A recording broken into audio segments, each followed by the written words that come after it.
Do you know about the Death Eraser from the original Death Note pilot manga? The original pilot begins pretty much the same, with Ryuk just dropping the book into the real world because he's bored, and it being found by a 13-year-old kid named Taro Kagami. Without being able to read much English, being a student in Japan, he doesn't know what the front says and he can't read any of the rules, so he takes it home thinking it's a regular notebook. That night he's writing in his diary about the bullies that bullied him at school that day, unknowingly killing them all in their sleep. The next day there's an announcement at school that last night all the bullies died of heart attacks, which completely shocks Taro and sends him home that night looking in the dictionary to find out what the word death means, figuring out what the front of the book says and means, and then proceeds to write more bullies' names down, with the same announcement occurring the next day at school. After that confirmation, later that night, Ryuk shows himself to Taro, finally going on and explaining all the rules of the Death Note. Taro starts having nightmares about the bullies that he's killed, and that's when Ryuk introduces him to the Death Eraser, explaining that whoever's name he wrote down in the book can be erased with this eraser and brought back to life, in which Taro proceeds to do by erasing all the bullies' names that he had killed the previous days. The next day, all the bullies are alive and well and back at school for some reason already, when two detectives show up questioning everybody. And right as the bullies are about to be questioned on who they were bullying the previous days in order for the detectives to get a suspect,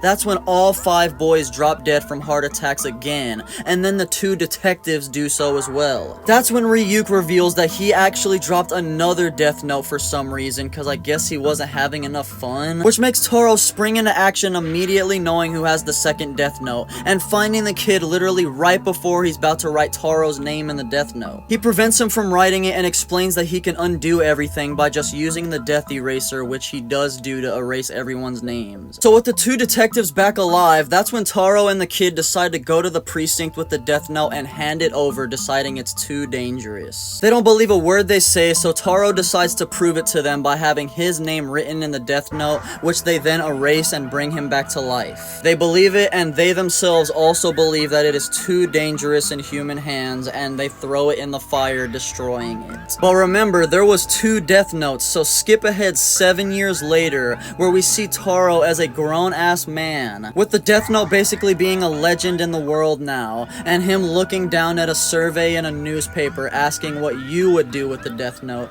and that's when it ends. So there was the idea for the original Death Note pilot manga and the Death Eraser. Let me know in the comments if y'all knew that this was a thing, and follow for more.